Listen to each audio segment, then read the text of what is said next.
Staying up late for us this evening is the man who has brought the trumpet of patriots to the Australian political sphere, none other than the great Clive Palmer. Lovely to see you, mate. Canberra, what a fun time of year this is as they piddle our money up against the wall. Well, you're right, Paul, and we should talk about solutions. I think we've got solutions for the problems you mentioned, especially the $1 trillion of debt.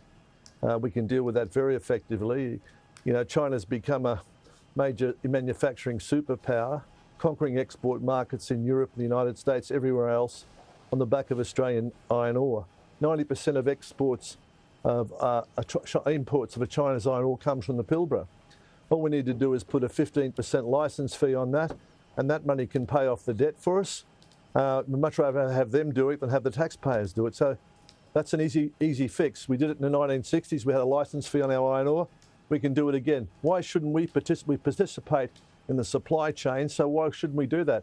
Every other country in the world's done it. If you go to Saudi Arabia, Qatar, and every other predominant country which has virtually got a monopoly in minerals takes that advantage for their people, but our politicians are too weak to do it. Yeah. So that solves the debt crisis for you in one slice. Yeah, there wouldn't be a barbecue that doesn't get everyone's head nodding when we say, geez, we all pay too much tax. Gross income tax, again, from those that pay as you go. This year, $310 billion. Next year, $327 billion. The next year, $346 billion. The year after that, $368 billion. Now, okay, tax cuts here, major... How do we change this system where the single greatest source of revenue for the federal government is the man, woman and child that is out and about doing their bit for 40 hours a week? Well, it shouldn't be. It should be shared fairly across the community and across corporate taxation, and multinationals dealing in our country should pay a fair part of the burden. So it's just a question of us being realistically restoring what the tax should be in this country. But if we are smart, use our assets correctly, we don't need as much tax. We don't need to expand the budget the way we have. We don't need as many public servants, as Jane said. I mean, there wouldn't be one public servant in Australia that knows his life couldn't be more productive. He couldn't be doing more, he wouldn't be better appreciated if we reformed the public service. We certainly need to do that. If you look what Elon Musk's done in the United States, he's found $5 trillion of the US budget, and he wants to return $8,000 to each American citizen because they've been getting ripped off for years and years by the bureaucracy. You know, we've got $5 trillion worth of super, but you see Kevin Rudd and the Prime Minister going to Washington and say, oh, invest in the United States. And yet the Australian government gives people a concession tax to put their money into super. You think what would go with that, some of that should be vested in Australia to develop our resources rather than have our capital coming from the United States and from China when we're the second biggest super tranche in the world. I mean, that will create jobs, industry, growth and exports. And instead of exporting, say, iron ore at $100 a tonne, you can export steel at $2,000 a tonne. That'll fix our balance of payments. I mean, none of these people have got any experience in business, international international trade. I mean, I've got $23 billion in assets. That's my life's work. I don't think Albo's got that. We've got over $3 billion of exports every year. We've made that happen. There's nobody in Treasury that's done that.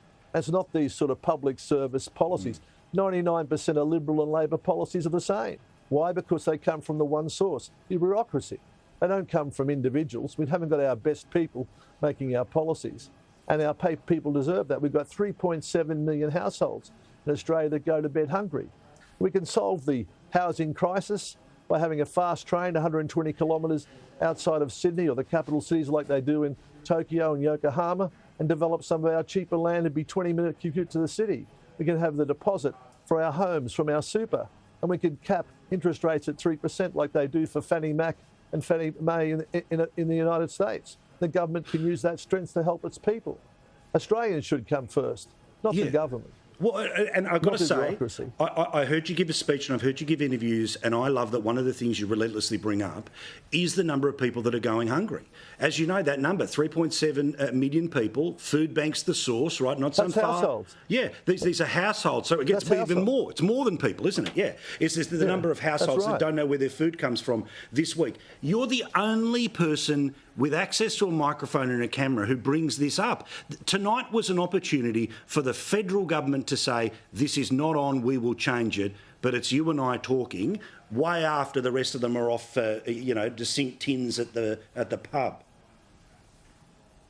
Well, it's $200 million to fix the problem, to feed hungry Australians.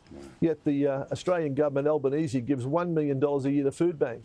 And those people work hard with getting food out to hungry Australians. And we don't want Labor, Liberal, Greens, whoever they are as Australians, we don't want them and their children not being able to eat in our country. How bad's politics got in this country if we can't protect our own citizens and feed the people that live here?